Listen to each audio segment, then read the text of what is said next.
Recap of Astronaut Reserve Training Block 2, Week 4. This week was all about orbital mechanics, and we started with definitions and general orbits. So imagine that this is the Earth.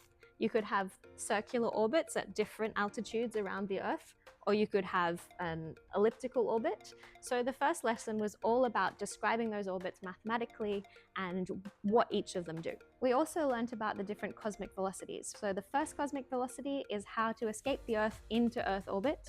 Then the second cosmic velocity is how to escape from the Earth's orbit. And then the third cosmic velocity is how to escape from the solar system.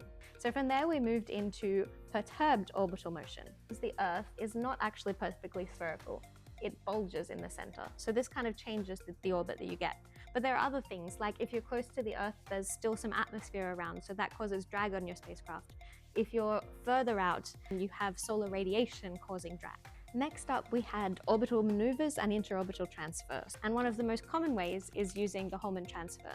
You're in this orbit, you apply a bit of thrust here, and you end up going into an elliptical orbit. But then you want to get into this circular orbit, so you apply a bit of thrust here, and you end up in this orbit. Next up, we had orbit determination, so how to navigate and how to work out where in your orbit exactly you are. Then we had basic concepts of control theory, and this is a really interesting one because most of it comes from chemical engineering, so I'd had some exposure to it during my industrial chemistry degree.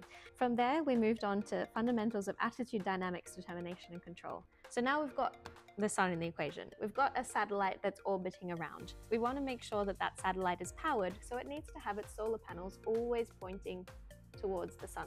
Not only that, but you also want to have, say, your antennas. If you're observing the Earth, or your cameras, you want them pointed towards the Earth.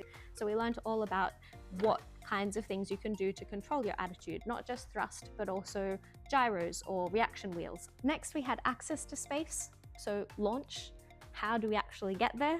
How do you calculate launch windows and where you launch from? Rendezvous, departure, and relative motion. So if you're getting to the International Space Station, for example, how do you actually get there? How do you move your orbit into that position? That's particularly relevant for this here, the ATV, the Automated Transfer Vehicle. It's one of the examples of vehicles that actually used to rendezvous and dock with the International Space Station.